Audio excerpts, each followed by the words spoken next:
You are hearing a message from the infinite vastness of the cosmos. You are hearing a message from your star brothers and sisters. We greet you, beautiful human.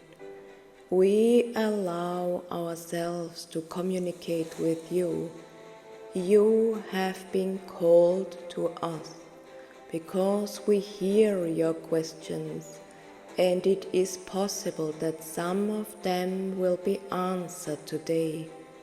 We are primarily addressing new listeners who are not yet familiar with Bella Isis messages, but we also welcome familiar faces who regularly participate in the adventures of this channel. We are pleased to see you again. Namaste. My name is Ptah. I am a representative of the Galactic Federation and a starship commander of a protection fleet stationed around Terra. I coordinate several ships from Lyra that defend Earth. For the dark forces summon powers as you ally yourself with the celestial powers, and so it is necessary to grant you the divine protection that is intended. Otherwise you would not be able to ascend on your own. It is necessary to intervene in certain ways to respect the free will of your collective. It is intended to intervene when forces that have no right to do so interfere with your actions. But it is also necessary to demand intervention when things do not happen as intended. As we have said before, we address ourselves primarily to those who are focusing on the Messenger's channel for the first time today. We come to tell you of contacts with your star brothers and sisters. You wonder when we will land, when we will come, and you wonder when the Ascension process can be completed. We hear all these questions, and we want to answer numerous of them today.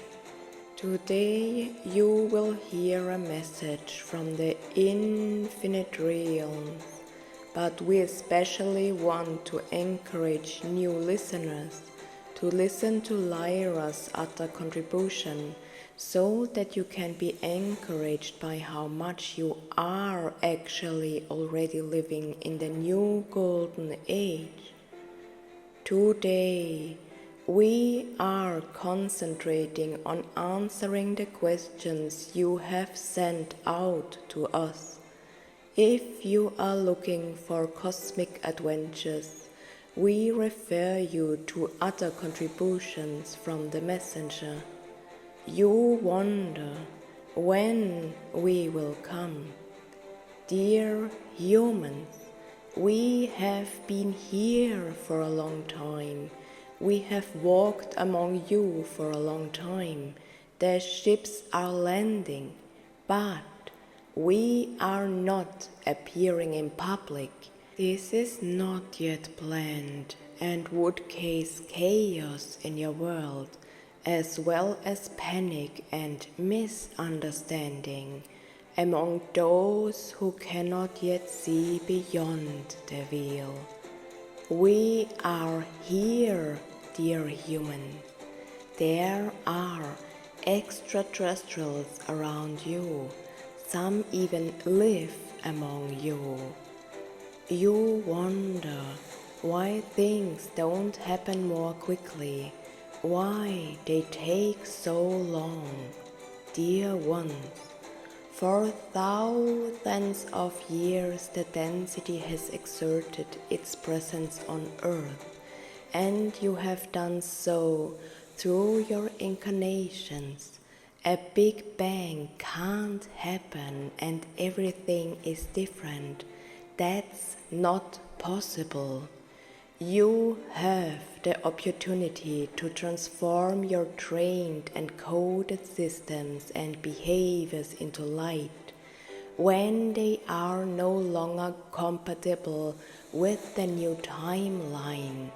It is up to you to reverse the things you have been living all these thousands of years.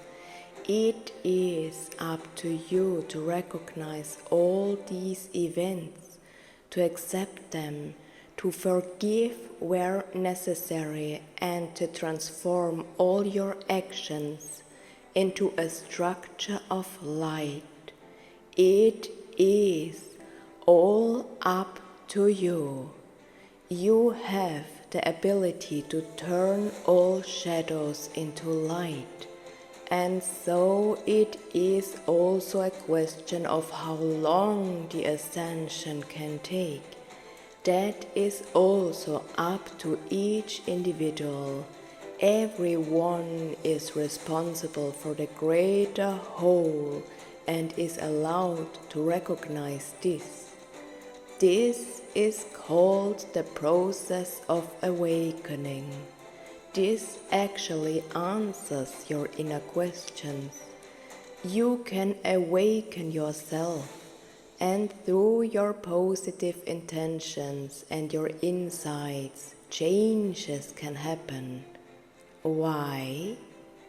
I can explain this to you in more depth. Even among you, the heart people or light workers, there are still enough who have not yet transformed all of your unfavorable traits into light.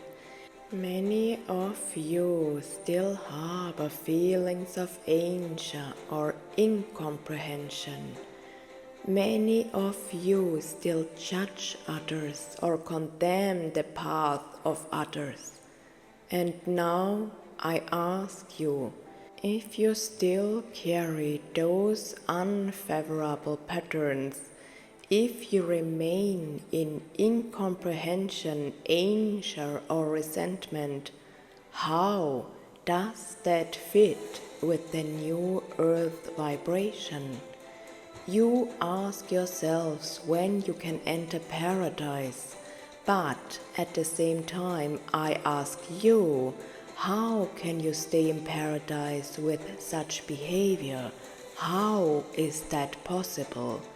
It would be another failed Atlantean project if, with all these unfavorable aspects, you were offered salvation in your actions, but you lacked the insight and the necessary spiritual maturity.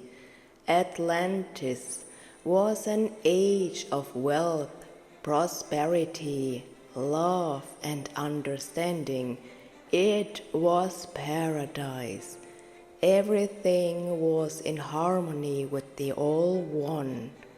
But then the same aspects I just told you about returned. The project was repeated, but it failed. You can learn from your mistakes, you can recognize, and above all, you can recognize yourself. I ask you to look within and interact with yourself without judgment and with love. Take the time to write down all the things that are positive as well as those that need to be transformed into light. Know yourself without feeling ashamed. Write down everything that seems unfavorable and where you need to work on yourself. This is also part of the ascension process. You may recognize through insights you mature. You show that you are ready to take new steps, and these intentions are recognized by the cosmos. We work hand in hand with you, but it all begins with you. You are allowed to see what you are allowed to change, and what will ultimately take you exactly where you want to be. And here we come back to the point where you almost always wonder when it will be over, when you have finally made it. I think the words I mentioned before were very impressive and easy to understand, because one complements the other, and so it depends entirely on you and on each other how quickly you understand, how quickly you want to recognize, and how motivated you are to work on yourself, and therefore how these positive intentions are reflected outwardly. It's really up to you when the process of ascension can be completed. But I must correct myself here, for it's not actually complete even when you have arrived in paradise. Ascended civilizations in the infinite expanses of the cosmos also strive for even more luminous insights, and so even we Lyrans are in a constant process of ascension. We ascend one level of consciousness at a time, just as you do. Consciousness begins with you. It radiates and connects with other individuals. It connects in a great bond, and that brings us to the next point. We are all connected. So are you and I, all of us. We are all one. And in the end, all our insights will lead us back to the center of the universe, to the great love itself. Only then is the process of ascension complete, as you will. It is a process of realization that takes you from one level of consciousness to another, on an inner journey that is ultimately reflected outwardly. It is a process of levels of consciousness, and once that consciousness has reached its original form, it merges again with the source of all existence. To encourage new listeners in particular, we refer you to our other broadcast on this channel, as we do not wish to repeat ourselves. You will hear another colleague speak and, if you wish, have your first contact with Lyra. You are looking for contact. You already know that you are not alone in the universe. You know that there is more here and that great secrets await you. We are ready to share with you those secrets that are good and right for you today. And so, with love, we allow ourselves to remind you of your path. For on higher planes before your incarnation, you agreed not to judge the dark structure, not to judge yourself. It is a cycle of guilt and shame that must and will be broken, for it no longer fits with your intended timeline that you are already following. And so, we greet you with light and blessings from the infinite vastness of the cosmos. We greet you with the light of Lyra. May you explore your inner treasures and recognize yourself. Our love for you is immeasurable. Your star brothers and sisters of Lyra are with you and among you. Rise to your luminous greatness and live your positive intentions for the benefit of all. I greet you with the light of Lyra, Ptah,